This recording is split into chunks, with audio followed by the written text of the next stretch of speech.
সেই ইস্তেহারের মধ্যে 10% বিল বাস্তবায়ন করতে পারেনি। এমনকি 2001-এ বিল ইস্তেহারে 1 নম্বর শর্ত তারা পালন করতে পারেনি। আমি বিশ্বাস করি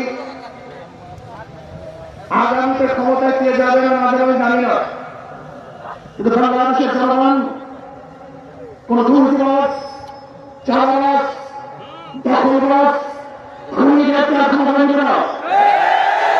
বাংলাদেশের জনগণ রক্ত দিয়েছে, সেটা দিয়েছে। বাংলাদেশের চাঁদাবাজি করার জন্য নয়, খুন করার জন্য নয়, দখল করার জন্য নয়,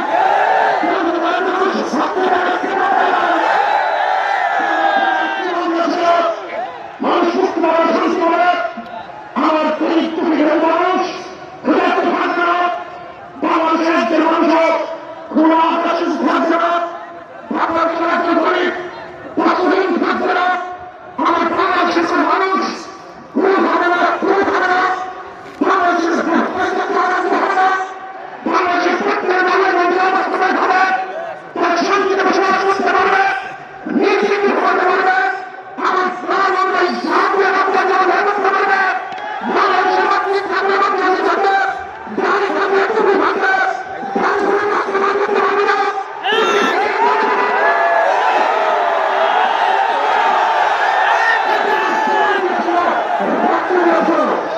কিন্তু আমার প্রাণ প্রান্ত এই কৃষ্ণ শক্তি নেই।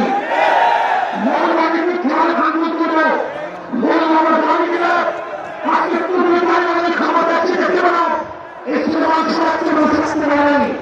এই কৃষ্ণ দেখার জন্য বুকে তাজা রক্ত জমিতে ফেলে দেওয়ার সাহায্য পালন করে নাই। কারণ বাংলাদেশের মানুষ সাহায্য পালন করেছিল এই চারকে মুক্তি দেওয়ার জন্য, কোন সুন্দর আইন বাস্তবায়ন করার জন্য। বাংলাদেশের মানুষ ওই ভারতের কোরআন করার জন্য রক্ত দেয়নি। বাংলাদেশের মানুষ ভারত আমাদের দেশে প্রত্যেক নেতৃত্ব করবে, আমেরিকা আমাদের দেশে প্রত্যেক নেতৃত্ব করবে। এজন্য বাংলাদেশের মানুষ জীবন রক্ত দেয়নি।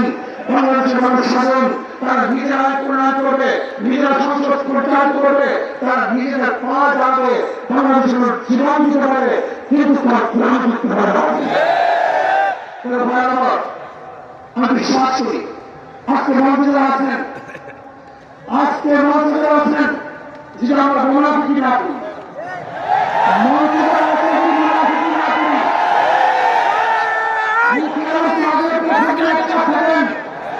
মুখের সাথে থাকেন। আমি রক্তদাতার সাথে পছন্দ করতে পারি আগামীতে ক্ষমতা দিচ্ছে।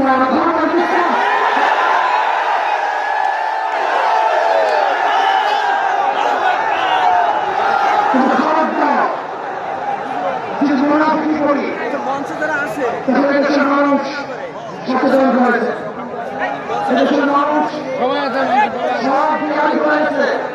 বিশ্বাস করেন না, একজন রিক্সাওয়ালা, ঠেলাওয়ালা, টুরি বক্তব্য শুনলে হয়ে যায় বাংলাদেশের মানুষ কত সচেতন, কত সচেতন হয়েছে। যে আমরা মুনাফিকি না করি, যদি আমরা বক্তব্য থাকি, বাংলাদেশে একটা বাক ইসলামের নাম দিতে পারি। যেরকম আমেরিকা এবং ওই ইসরায়েল ইরানকে আক্রমণ করে ফেলেছিল,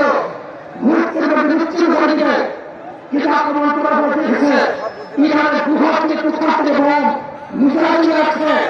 আমেরিকা এবং ইসরায়েলকে কোনো ব্যবহার করতে পারেনি। বাংলাদেশের ভূমিকা যদি একটা বাক্স না হয়, বাংলাদেশ ভারত থেকে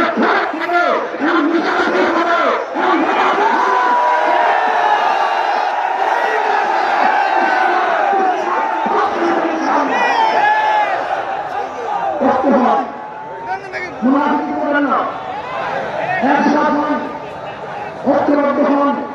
এইটা মেসেজ থাকবে, ঐক্যবদ্ধ করে ক্ষমতার লোককে সংগ্রহ করে আমি ক্ষমতায় দিতে চাই না, ইসলামকে ক্ষমতায় দিতে চাই। আমি ক্ষমতায় দিতে চাই না, কোরআন ও সুন্নাহকে ক্ষমতায় দিতে চাই। আদর্শ ধারণ করেন, এই নীতি আদর্শ গ্রহণ করেন, ইনশাআল্লাহ নাসরুল মিনাল্লাহি ফাতহুল করিম। অবশ্যই ইসলামী সেই দিন আসতে আমি দেখতেছি মহানগর চোখের সামনে আমি দেখতেছি ওই সংসদের মধ্যে কলকাতা হবে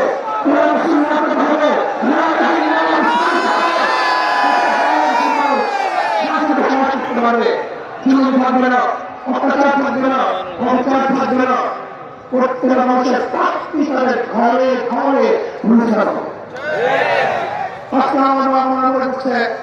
ইসলাম ক্ষমতা আছে আমাদের অবস্থা কি হবে? ইসলাম ক্ষমতা আছে প্রত্যেকটা মানুষের ব্যক্তি অধিকার প্রতিষ্ঠা করা হবে। ইসলাম ক্ষমতা আছে আমাদের 5-10 বছরের মধ্যে সমস্ত গরিব বা গরিব হিসেবে উপরে চলে যাবে। ইসলাম ক্ষমতা আছে 28 লক্ষ কোটি টাকা দেশ বাঁচা হবে না, দুর্নীতি থাকবে না, জুলুম থাকবে না, অত্যাচার থাকবে না, নির্বিচার কোনো মানুষের দূর হবে না।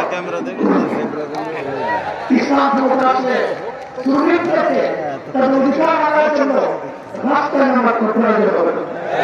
ইসলাম ক্ষমতা আছে কৃষক শ্রমিক মজদুররা তাদের অধিকারকে প্রতিষ্ঠা করার জন্য ইসলামী সরকার তাদেরকে নিয়ে গভীর প্রশ্ন করে তাদের প্রাপ্তি তাদের কাছে পৌঁছে দেয়। আসুন ইসলামী হুকুমত কায়েম করার জন্য আমরা চেষ্টা করব। আজকে আমাদের জনসভা যশোর থেকে আমার কিছু ভাই আসার সময়